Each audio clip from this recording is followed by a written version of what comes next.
Welcome everybody to the virtual Compassion in Action Healthcare Conference. I'm Beth Lown, Chief Medical Officer of the Schwartz Center for Compassion in Healthcare. And on behalf of all of us here, we are just very happy that you've joined us for today's panel discussion, what we've learned about health inequities from the pandemic and what we can do about it. So please join me first in welcoming our moderator for the session. Danny Monroe is the Vice President and Chief Diversity, Equity, and Inclusion Officer at Mass General Brigham. Danny, we thank you for being here. You're welcome. Joining Danny are our panelists, and I'm very pleased to introduce Karthik Sivashankar, Medical Director of Quality, Safety, and Equity at Brigham Health, Terry Stanson, Chief of Psychology, Vice Chair for Research, Psychiatry, and the Director of the Child and Adolescent Psychiatry and Psychology at Metro Health, also a professor of the Departments of Psychiatry, Pediatric Psychological Sciences at Case Western Reserve University, and a former National Compassionate Caregiver of the Year awardee from the Schwartz Center. And also Jennifer Valenzuela, Chief People and Equity Officer at Health Leads. Thank you also very, very much for being with us today. We're looking forward to this important discussion. Danny, I'll turn this over to you. Okay, thank you, Beth. Well, good afternoon, everyone, and thank you, Beth, for those wonderful introductions, and welcome. We are excited about having this panel discussion on what we've learned about health inequities from the pandemic and what we can do about it.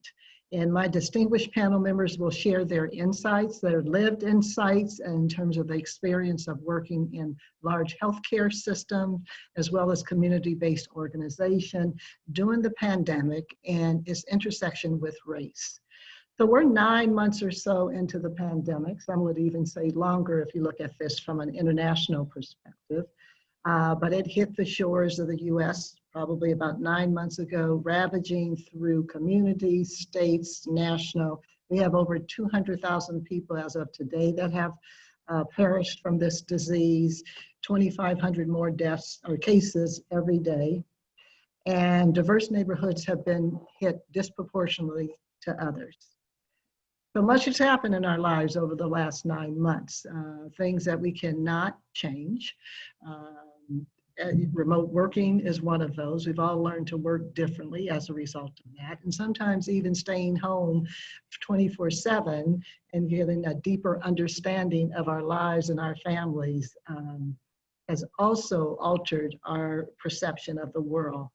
So I'd like for you panel members to think about pre-February or after February and early on when the COVID was beginning to emerge and happen. You know, what was your initial reactions when you began to understand that this was potentially a pandemic, serious, and had incredible ramifications for our society and the healthcare system? And anyone can jump in. So I'm happy to get this started. So I work in a large healthcare system in inner city Cleveland, Ohio.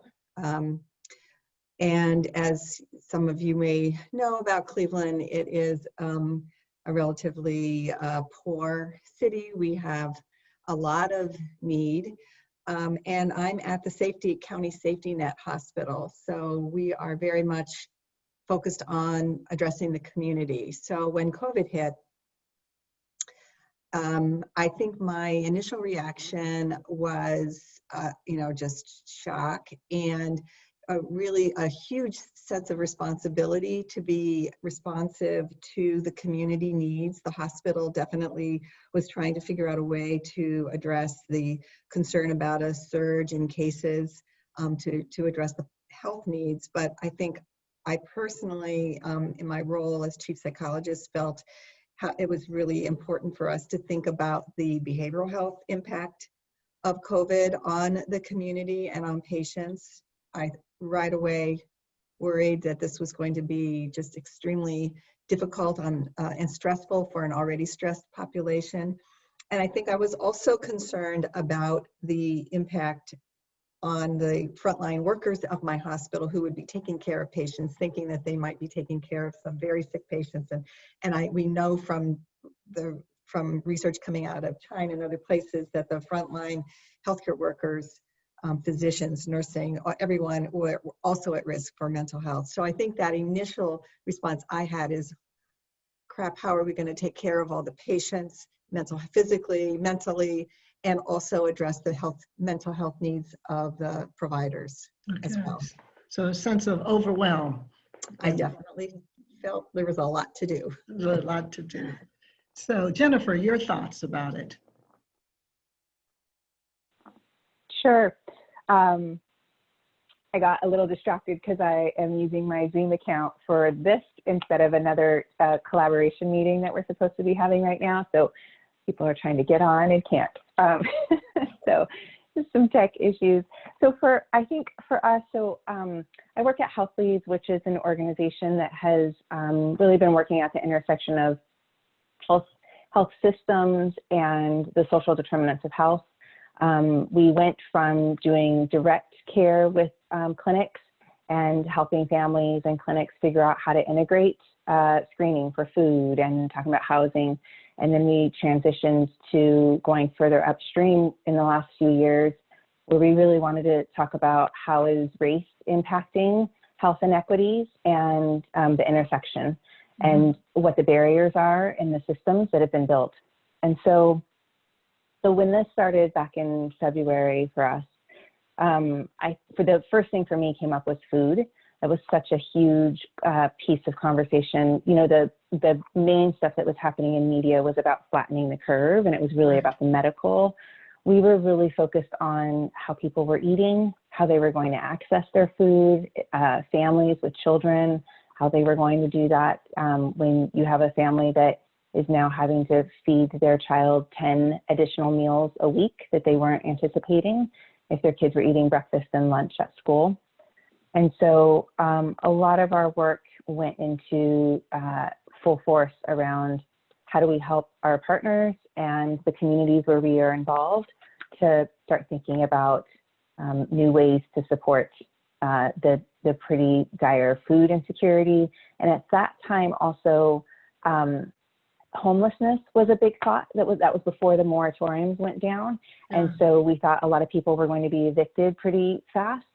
And then childcare was also a huge issue at the beginning of just not knowing what are we going to do with our kids and not realizing what we would come to. So those were the big shifts at our organization and what our thoughts were and how we were focusing. Okay. And Karthik, how about you Yeah, I think it was really a wake-up call for the organization, not just ours, but a lot of organizations. Speaking transparently, I think we and a lot of other institutions were just not prepared, which is tragic because when you really think about structural racism, other forms of structural discrimination being embedded in our systems, our policies, our practices, we've had lots of time and data to say that this sort of thing could happen. It will impact populations differentially. And we, in theory, have time to prepare for it. But unfortunately, it's taken COVID-19 and the loss of hundreds of thousands of lives to really wake some folks up to this reality. It also highlighted a lot of the limitations of how we've been delivering care. Not just for our AMC, but a lot of AMC's academic medical centers, we've tended to take care of more affluent privileged populations. And so we saw an influx of patients who were Black, brown, poor, not speaking English as a first language, and we really just weren't ready. So in terms of having the infrastructure for language, for example, or having the systems in place to track data, the idea to embed it in incident command, these were all sort of things we were grappling with in the moment. The positive, though, I think, is that it has been a moment of awakening in a lot of ways, and I think it has catalyzed important actions, namely embedding this into our organizational structure, into our operations, into our data systems, thinking about it systematically for our employees and our patients when it comes to language. So I think it was a bit of a two-sided coin. On the one hand, it was a little bit discouraging to see just how unprepared we were. On the other hand, I'm encouraged to see that folks really are starting to grapple with this in a meaningful way, and hopefully as this pandemic evolves, we'll be better and better prepared. Yeah, and so as you all think about this whole notion of dismantling structural racism, which is so embedded in the healthcare system and all our systems, you know, what has it been like perhaps experiencing structural racism while you've been trying to dismantle it at the same time? So we've been talking about this some on my staff because we're seeing it as the organization's trying to shift and change because it's been so illuminated in different ways. We also are getting the brunt of some of that. And I don't know if you are experiencing any of that or the observations of, you know, providing care and it's coming out and you see it. So the emotional reaction by you and others may be different. Does that make sense as a question? Yeah, I'll try to respond to that, Danny. So it's been really interesting. Like as a leader in my organization, there's a certain space that you need to be able to play as you're trying to lead your organization through significant changes. We completely changed our work and what we were doing in a pretty fast notion. I think a lot of organizations did, a lot of health systems did. So with going through all of that at the same time while the racial injustice and George Floyd was murdered and a lot of emotional components behind that, I think for me, what has helped within our organization, relationships are a pretty big part of our organization and making sure that we're checking in on one another. And so trying to be true to what's really in front of us in that moment, whatever latest tweet may have come out or news article or other injustice had been happening, we would make sure we were addressing it. But there's definitely been times, like as a Latina, watching some of the stuff that is happening in our country, it's really difficult. And watching the news, watching my community, really hungry immigrant community, is just really struggling right now in the pandemic. And so it's really trying to be this balance between a caretaker for others, for my family, for my employees, for my work that is my life, and trying to balance all of that is really hard. One of the things that I say a lot at our organization is this is a ultra marathon that we have, and it's a relay ultra marathon. And so we really have to know when to tap out and to ask for one of our colleagues to take on for us for a little bit, when to go on vacation, to just sign off for a little bit, because this is a long road and it's a tough one. Mm-hmm. Sort of to join in on what you're saying is, I think as a healthcare system, we have made a lot of adjustments because of COVID.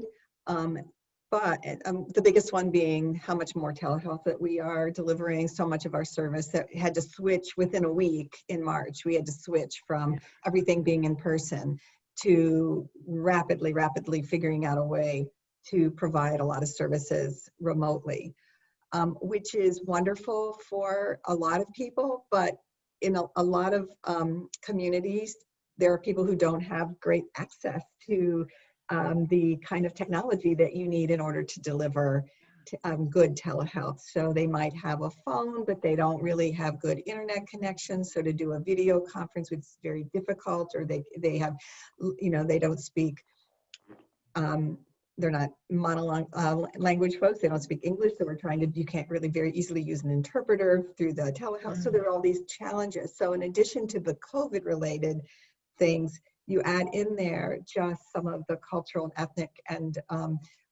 race issues related to living in under-resourced communities. It has made it a big challenge, a lot to overcome. Yeah. But I think that at least at our hospital, and I think a lot of other places, as you have both mentioned, unprepared as we were, I think a lot of folks have sprung into action and really tried to create new programs, new systems, new initiatives to at least begin to scratch away at some of those barriers.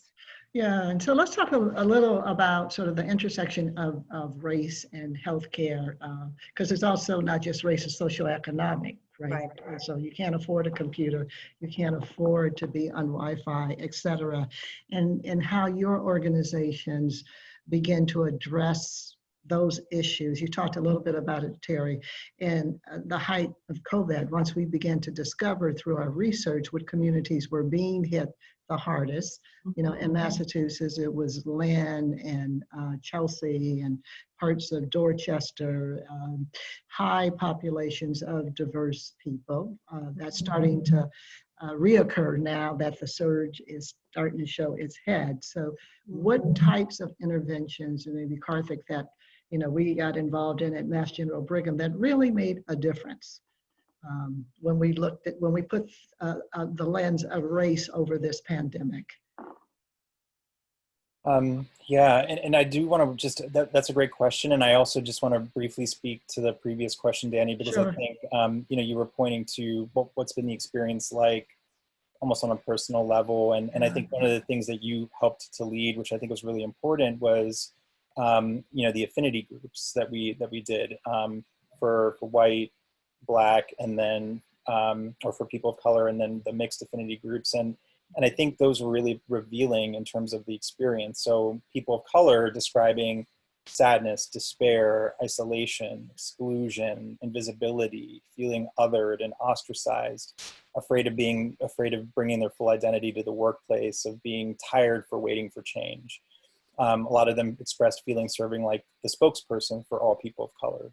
And being burdened by the expectation that they had to solve all the problems of racism and other forms of discrimination for their white colleagues. And then on the white affinity group side, there was a very different feeling. It was a lot of shame being expressed, and guilt, remorse, anger. There were folks that were earnest in being true allies to racial justice, but just not sure how to move forward.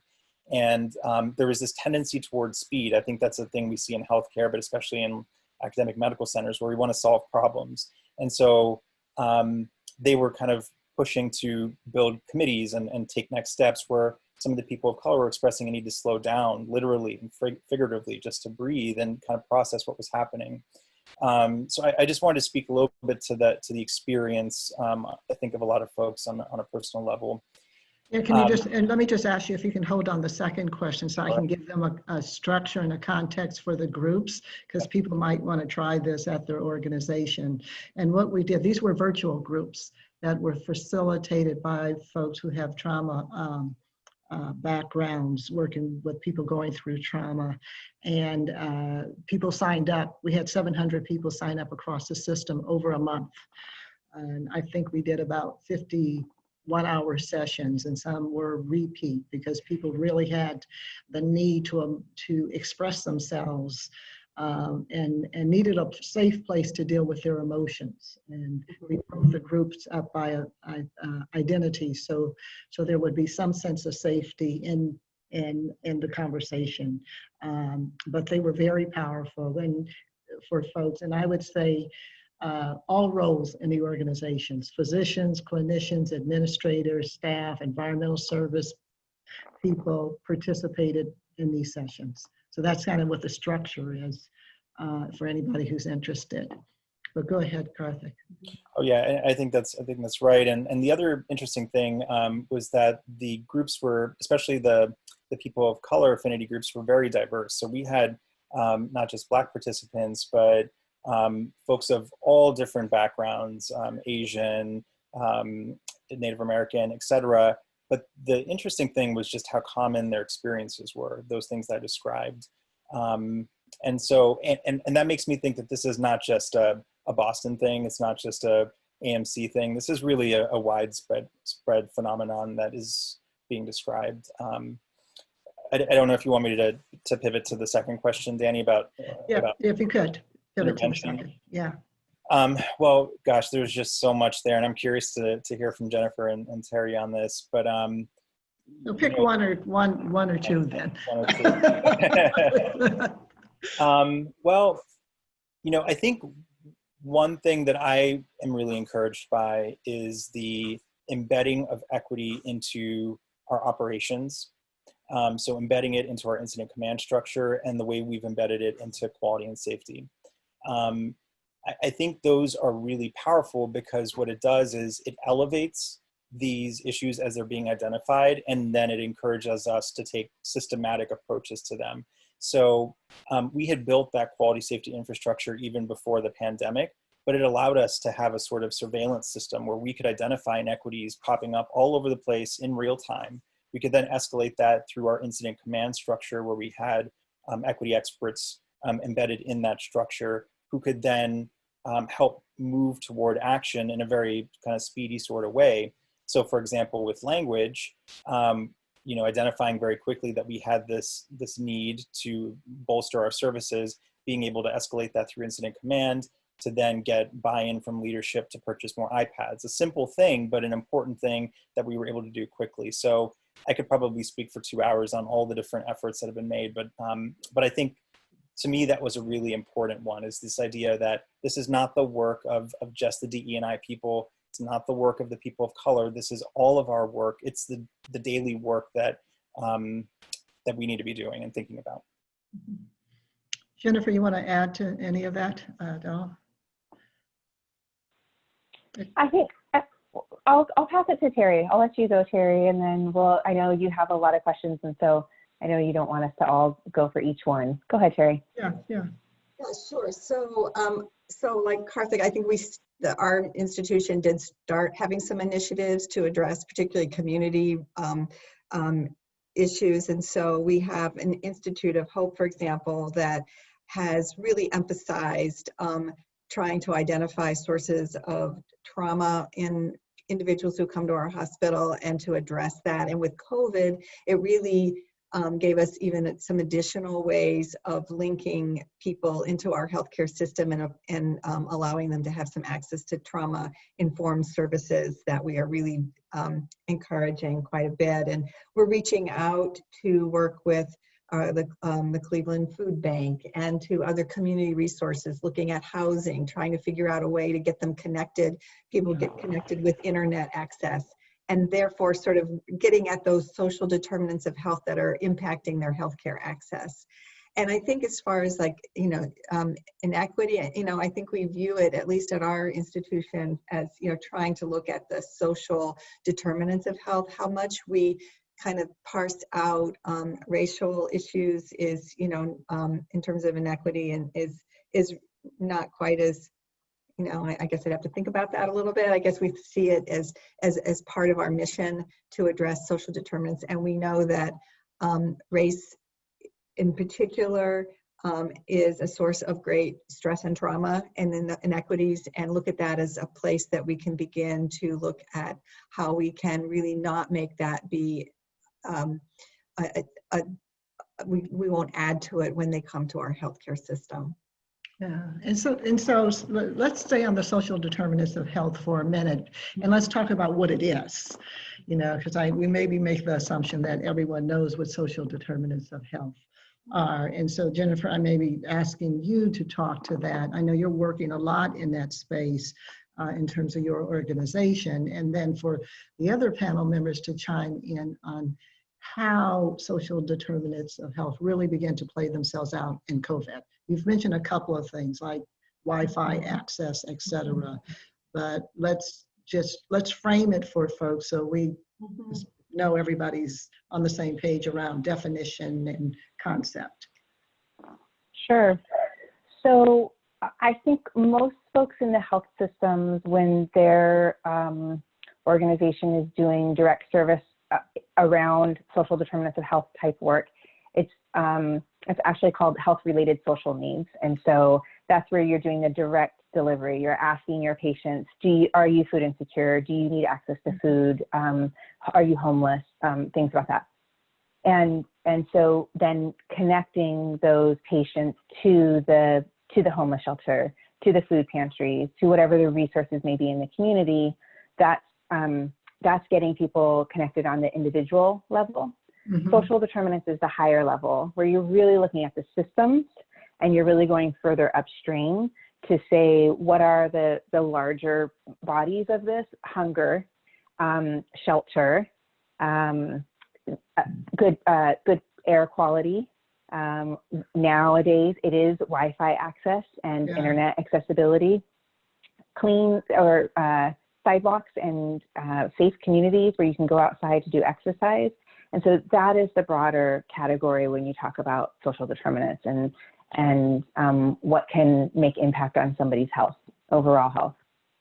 And so for us, I think the work and what we were really seeing different is, well, one of the reflections we've had is so many of the community organizations, city, municipal departments, and health systems came out with resource guides for everybody around how do you access food, where do you go if you need help on rent, because that was the thinking that we needed to have that information immediately.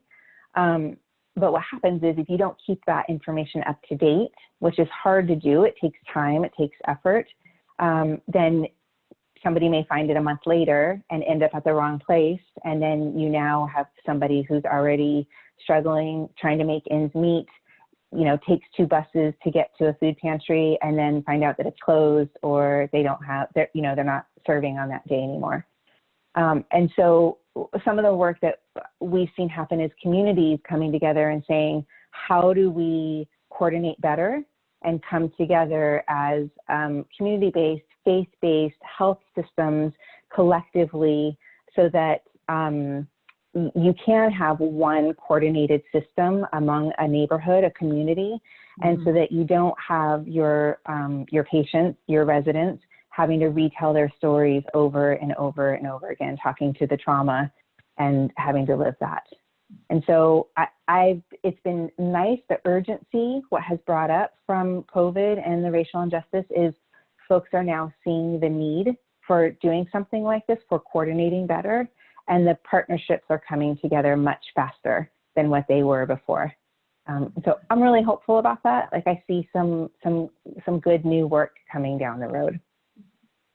Great. So I love this conversation, and I'm going to try to push us even a step further in a way in terms of getting explicit, because I've increasingly struggled with some of the ways we talk about this. So for example, when we talk about disparities versus inequities, we use words like disparities, which there's lots of definitions out there, but generally it's just kind of referring to a gap or a difference in outcomes. But when we're talking about inequities, we're talking about a difference that is systematic, that is unjust, and that's preventable. And that's happening in the context of this broader framework of structural racism and discrimination, which to me, in some ways I might argue is even like the highest framework, in the sense that, so if social determinants of health are the conditions that we're born, grow, live, work, and age in, those conditions are not accidental. And so, for example, with COVID-19, the maps that we saw in the outbreak patterns, those weren't accidental. Those were created in the sense that redlining and other practices and policies have led to certain communities being impacted harder and first consistently.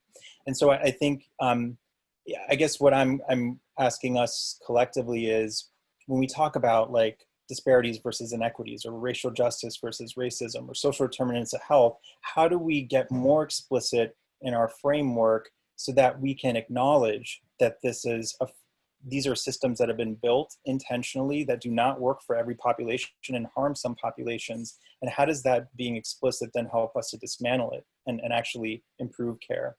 So I'm just going to throw that out there as a thought.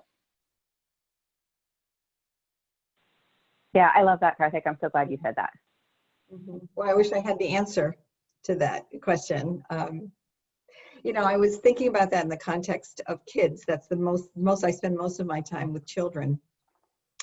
And what I've been seeing in the greater Cleveland area is that in inner city Cleveland, our Cleveland schools are really challenged. And the kids in the Cleveland schools are still at home, are supposed to be at home doing remote learning, when most of them don't even have many of them, I should say, don't have access to the internet, and are really not having the protection of teachers overseeing to make sure that they're having their basic needs met and are safe and are not being, traumatized in any way. and compare that to outlying areas of Cleveland where people have more access to, private schools and smaller classrooms. Many of them are back in school already. They're enjoying, at least on some basis, and the inequities that results in is very troubling to all of us. What are the solutions to that? I don't know what the solutions are, but I can definitely see that those are impacting. My idea about social determinants of health with kids is that it also includes a great deal of the adverse childhood events, the ACEs, that children are exposed to. And I'm just thinking more and more about how the pandemic is adding to those adverse childhood events for many of our children who are victims of systemic racism, and how that's going to pan out down the road in this generation of kids.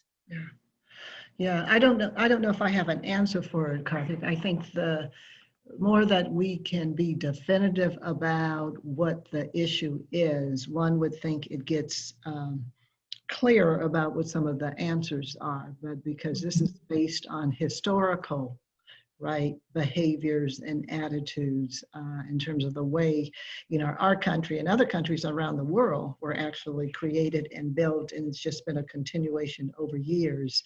I mean, I was not surprised about Black and brown neighborhoods being hit the hardest through the pandemic. I mean, based on everything I know and learned and studied, it would make total sense for those neighborhoods to have the experience that we're having in those neighborhoods. And I think the question becomes, are the institutions really responding at full force? Now that it's been illuminated that, we've talked about this for a while now, right? Social determinants of health, equity, disparities, it's not a new conversation. I think because it was illuminated and it got very clear about the equity in healthcare in a way that it never has before, I think the question for all our healthcare systems are, what are you going to do now that's different? And that is go ahead, Jennifer. Can I comment on that? Yeah. So our organization has been working with health systems for 20 plus years, and it always was around that social determinants of health umbrella. And when we started shifting and talking about racism being the root cause of a lot of this and the inequities, we really heard a lot of, this was pre-COVID, around we're not ready for that, or we don't have the ability to take that on. That's not ours to fix. And so I think I think what's happened this year is it's become so kitchen table conversation for everyone now. Like the whole country now is seeing this in a way that never had before, that it's allowing for a harder push by the public and by the media, by all around us, to say, how are we changing our systems and what are we going to do different now about this? Because now I see how the inequities play out on a day-to-day basis. And what I feel like our communities have been saying for generations, now people are finally, the whole is now finally saying, oh, now we get it. And so I guess I just wanted to comment on, I think people now finally are allowing it to be in the room, the conversation. You're able to actually say the word racism now, and that really could not come up before. And I just really encourage the organizations. We had this urgency happening in May, June, that everybody was making statements and going out there with what they were going to do different. And we're a few months out now, and I am definitely hearing now, we're tired. We're not really sure where to go with this. This is a long journey, and making sure that everybody's staying true to the journey for what we have in front of us to dismantle, like what Karthik is talking about, these systems that were built intentionally. It's going to take a long time to redo them. I like that your point, Karthik, I think about, maybe slowing it down. Like, I think we are fixers in the healthcare system, and we do kind of want to get it and fix it. And these are not quick fix situations. And so if we can, just the fact that there are more people being able to talk openly, that there's more of this sort of suburban white, moms who are woke now to this and are talking about it is a great thing. I think that it is more of that kitchen table conversation across the country. I have to believe that is going to be beneficial in a kind of a slow moving way. And even at our institutions, much more discussion about the importance of supporting training programs that encourage more diversity in the workforce, and that will have some eventual, hopefully some eventual benefits. The other thing I think that we're doing now because of telehealth and COVID that is good for accessing at least the mental health part of things is that we've been able to deliver more care through telephone as telehealth. And that in the past, that was not something that we were really very easily able to do. So we can, even in those inequities where they don't have internet and so forth, we are able to at least begin to give some space to people who didn't have any access whatsoever to mental health, to give them a little bit of additional space to do that. And I don't know what the answer is, and I'm sorry, Danny, didn't mean to interrupt. No, go ahead. I also don't know what the answer is at the end of the day, but I want to put a little plug in for this model that we just wrote about, because getting to your point, Jennifer, it is easy for systems to get overwhelmed and not really know where to start. And so that model that I put forward is basically saying something simple. It's saying, start with the things that you have control over. For example, access to your care. We as institutions may not be able to change we have some influence, but we can't change everything around like food and built infrastructure and all of that. But we can certainly determine the contracts that we make and who can access our primary care. So start with the things that you can control, access to your care, and then the services you offer. Are people able to access all your services? And then think about things like, what are your actual clinical outcomes, and what are you doing in the community as an anchor organization, and so on. So I guess all of that is to say, I think progress will be incremental in some ways. I also think it needs to be transformative, because what we're realizing is that what we're doing in healthcare is just not sufficient. We need to completely redefine what we mean by healthcare and what our role is. And it is our responsibility. It's a form of privilege to be able to say, we don't have the time or the bandwidth, because the folks that are being impacted every single day. They don't have the time or the bandwidth not to avoid it. So all of that is to say, I do think that there are ways forward, but it'll be challenging to figure out, or interesting to see how that all plays out, I think, over time. Yeah. And so one of the things I think is important is about sustainable change, right? Because many of the hospital systems that I've been hearing from or talking with, everyone was in a reaction mode because of the urgency of the moment, and continues to be urgent. And so some things, we did some interventions, put them up, and they didn't stay, but others have been sustainable. And I think will be sustainable over long periods of time. And I'll give you an example, and then see if you can share one or two from your organization as well. So one of the things we discovered, as Karthik was speaking earlier, is that many of our employees who didn't have access to computers because of the jobs they held, environmental service people, transporters, etc. So we discovered that they really were not getting some of the information they needed to protect themselves, their families, and therefore also patients. And we created and started a texting program, because most of them had either iPhones or flip phones, in multiple languages. There's 5 languages that are primary in our institution. So we did it in multiple language to ensure people were getting up-to-date information about what was occurring around COVID, or what do they need to know about how the different hospitals were operating at the time, where to go, what was going to be the process of coming to work every day and attestation, etc.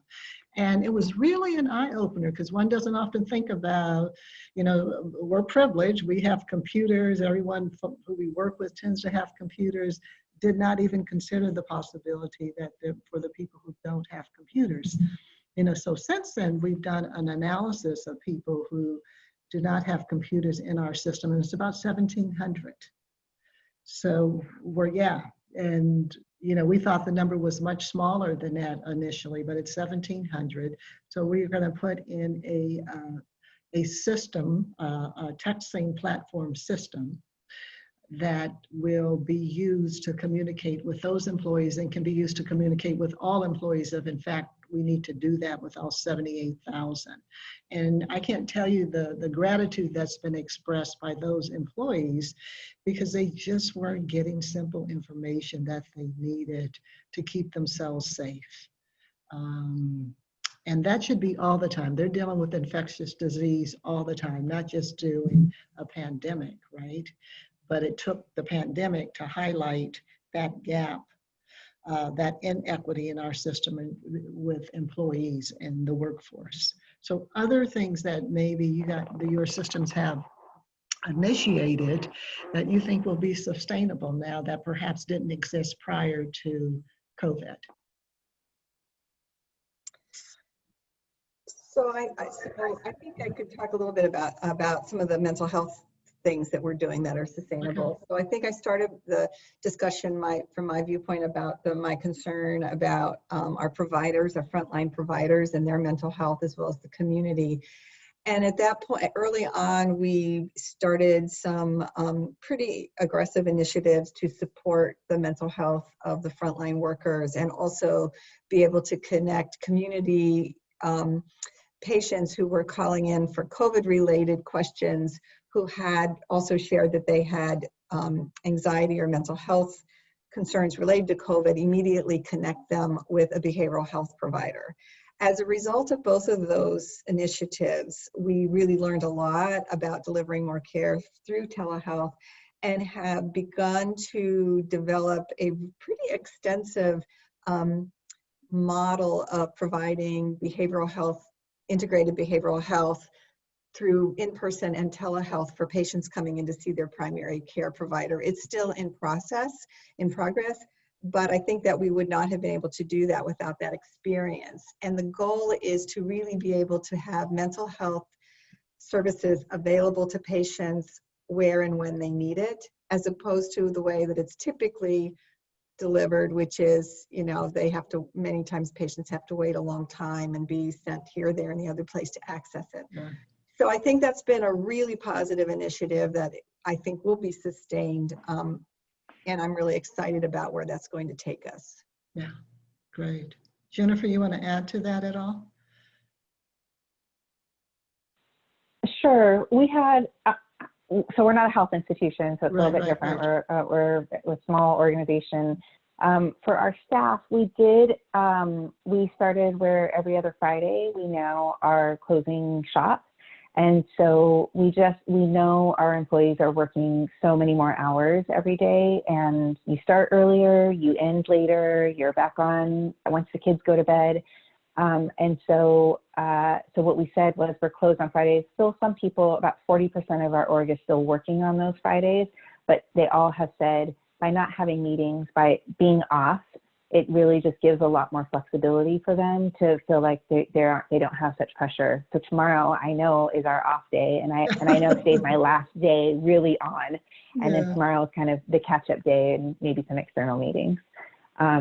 So that's been a great shift of just getting creative with what our staff need and thinking through that. We also started a affinity group for parents. Because parents, especially parents of young ones, it's a really tough road. And so we're only doing it once a month, and come if you want or not. And it's an opportunity to share tips and tricks, to cry, to laugh, whatever it may be. But it's really difficult to do this, as I know Karthik is learning fast and furious about it with home with a newborn.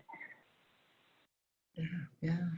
So, you know, one of the things also that I heard from different systems and organizations is we just came together, we got things done. We, silos melted. While varying opinions was accepted, there was still more openness about resolving, and coming up with solutions quickly. So can you talk a little bit about the partnerships that got created or formed and the impact they had in really beginning to, manage as much as we can around the pandemic when it was happening originally across your systems? Yeah, I mean, I think that was one really notable observation for me, was that the crisis had the effect of really forcing important conversations, and in a lot of ways healing in relationships that was required before the work could move forward. So I think there's a lot of great people doing work in every single one of our organizations, and in general, all aligned for the same goal. But I think before the pandemic, there was this siloed effect where everyone, and it's still here, it's just, I don't know that will ever completely go away, but it was really noticeable where each person was working within their silo, and oftentimes in parallel. There was a lot of redundancy and duplication, and so the crisis really forced all of us to come together and actually start talking about the work we're all doing and engage with each other in a deeper way virtually, which was also complicated. But I think that was, at least from our local perspective, an important step forward. Because, and I'm just going to speak frankly here, because I think that's the only way we're ever going to make progress, especially when we're talking about equity. There's this scarcity mindset. I mean, what we've seen is that organizations typically hire a few people of color, they under-resource them, and then they tell them to solve all the problems in the organization. And so those under-resourced folks are working with the scarcity mindset, and then are kind of put into conflict with each other as a result. And so I think the crisis in a lot of ways helped folks put that aside and really start to work together. And I think that's going to be powerful. The relationships that come out of this may be the most important thing of everything. Did you see anything different happening, Terry, at your system? I think, Cleveland, like Boston, we have a lot of different healthcare systems within our city. And I think that there was a real effort, at least that's my impression, is a real effort to come together and collaborate on taking care of folks. And they split things up by region. And I know they were going into nursing homes and doing testing, and going into the jail and doing other kind of collaborations with different organizations that were really very, very important. We have an arrangement with the County Child Protective Services where we provide a medical home for children in foster care. And I think under COVID, that's really been a very important relationship to make sure that children who are in foster care are getting adequate COVID testing or placement and the things that are required of them. And that relationship, I think, was before, but is continued to grow and be a very important one. So I hope that a lot of those collaborations will continue in the future. I'm going to ask one last question, then we'll open it up for questions from the community. And it's really about the pending surge. In Massachusetts, we're starting to see the tick of cases go up. We obviously are not in the place we were in at the beginning of the pandemic. I mean, we learned some things. We've set up some systems.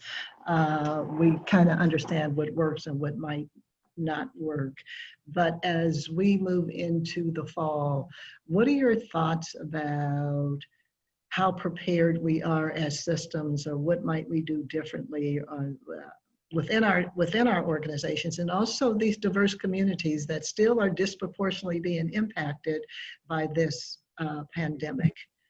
Any thoughts about, we've got a bit of a learning foundation here and experience now that we didn't have 9 months ago? Mm-hmm. I mean, I think, so under your leadership, Danny, and other leaders in the system, we're definitely in a much better place. I mean, I feel a lot more confident about our ability to respond around equity concerns. So, for example, you know, with the first go around where it may have taken a little bit of work to get equity fully embedded, that's not even a question now. It's just that's the new standard. You know, with language services, where it took some growing recognition of the need, we now are already aware of the need, have started to take the right steps, and will be a little bit better prepared. With crisis standards of care, that was a huge one. You know, with the first wave, we had these colorblind crisis standards of care, which if they had been enacted in their form would have been devastating to communities of color. But because we came together at the institutional level, at the state level, we were able to revise those. And so I think, should a surge happen where we actually do start to run low on ventilators, I'm less concerned about our ability to equitably allocate those. So I think in a lot of ways we're better prepared, but I still really hope that we don't hit that full surge situation, because I know that because it's still going to be devastating to communities of color and other historically oppressed communities. Jennifer, you have any thoughts? If I can, yeah, and just for those that are in health systems and thinking about that next surge, one of the things we saw was, you know, there were certain employees that they weren't working anymore. They really didn't have anything, or they were maybe being reassigned to different duties. And one of the things that we saw with our work was there is this population that is what the city of Boston was calling the unmet or the unknown demand. So it's your residents, it's your patients that you actually don't even know that they are needing support around food or housing or medical care, mental health, whatever it might be. And because of language barriers, because of immigration concerns and fear for coming out, and many other barriers that may be there for them to access resources. And really, more than ever, the one-to-one engagement with people was more important than we've ever known it to be. And so I think, you know, over the years, we've really tried to automate as much as we can and try to create the websites that everybody can go to for if you need help. But really, folks need a person to call them and to engage with them and to figure out all of their individual nuances to help them and get connected. And so I guess I would just say we have seen some programs that have some health systems that shifted towards that, and they really looked at their whole patient panels and figured, you know, really stratified of which ones do we need to start with. And they've just over the months have been making sure that they're reaching out to all of them. And I guess that would be the one thing that I've seen that I hope more health systems will do that in the coming months. If we do, I mean, even now, even if we're not in the medical surge, we're still in the food need. And the evictions is going to be huge here pretty soon if the moratoriums get lifted. Okay. Terry, any last comment by you? Just that what follows the medical surge is the mental health surge, and really concerned that as people are, you know, going to be more socially isolated from each other, spending more time indoors in Boston and Cleveland, it gets very cold. We've gotten sort of used to being able to have deck and porch conversations or eating on patios at restaurants and so forth. That's not going to happen. I think that the social isolation heading into the winter on top of a medical surge is going to be very challenging to people's mental health. Yeah, I agree. So Beth, do we have a question from the audience that we could respond to? Here I am. I actually have some questions that I'd like. This has been a very, very wonderful discussion, and I've been taking copious notes. I think it's just been fascinating. You know, some of the larger systemic issues and the historical legacy of inequity just feel so daunting. And you know, I heard some of your advice and sort of thinking about turn to the adjacent possible is an expression I've heard, which I really appreciated actually. And you've talked a little bit about that, but I would love to hear at some point before the end, you know, what do you consider the most prime for action adjacent possible in your world that you haven't yet addressed? one thing that you might be able to take on that has not yet been addressed, that would try to start to address some of these systemic issues? Because I find myself so daunted by that. And that's such a great question, and I see so many adjacent possibilities. You know, the first thing that comes to mind for me is incentives and regulatory measures and financial structures, in the sense that, for example, right now, we don't have a single measure when it comes to quality or safety or anything we're being regulated on that's really specific to equity, not one. And so that's how you end up with a situation. Beth, I don't know if you have any relationship to this, but the Loan Institute recently came out with rankings. You're nodding your head. Okay, so they really interestingly incorporated civic engagement in scoring hospitals. And a lot of our best quality hospitals are doing really bad on that measure. So what would it look like if, for example, we were able to develop some nationwide measures around equity and the quality of care we deliver, and actually held institutions accountable to it and regulated them on it and incentivized them on it? To me, that's a huge opportunity that is just untapped, and it's daunting. I mean, I'm offering a very daunting opportunity, but it's that sort of opportunity that can completely shift the landscape. Yeah. That's brilliant. Thank you. How about others? I'm looking for. Yeah, so I would say, Beth, and this isn't new, but it is absolutely imperative if we're going to see change in equity, and that is consistency in our behavior around documenting, you know, what's happening in EPIC. You know, someone brought to my attention that in EPIC, somebody was actually identified whether they were legal or illegal, which is illegal, you know, and why a healthcare provider thinks that's okay is beyond my imagination, right?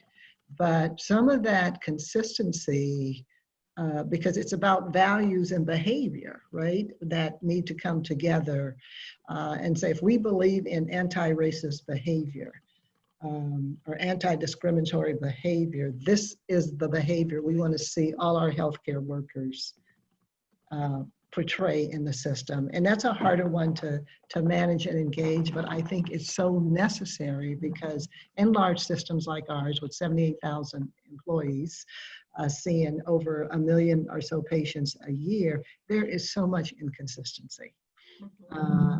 And I think really trying to set those standards and reinforce the standards is critical for actually high quality care. And we don't think about it from that perspective because, you know, if Karthik's piece was daunting, this is really daunting. And not that we become robots, but that we're real clear about what that behavior looks like and the expectation of our caregivers and workforce about anti-racist, anti-biased behavior in all forms in our organization. And you're talking about structures for accountability, you know, as well. I don't know if we have time for, I'm dying to hear you talk a little bit about what a trauma-informed organization might look like, even if we go a couple of minutes over time. But, you know, I was speaking with a colleague, excuse me, who was talking about creating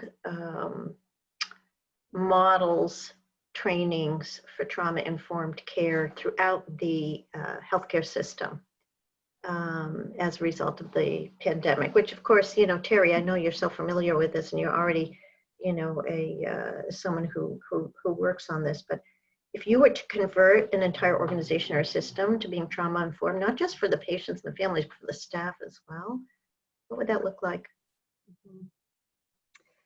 Yeah, I think we are trying to do a lot of that because trauma is so, unfortunately, so pervasive in the patients that we see.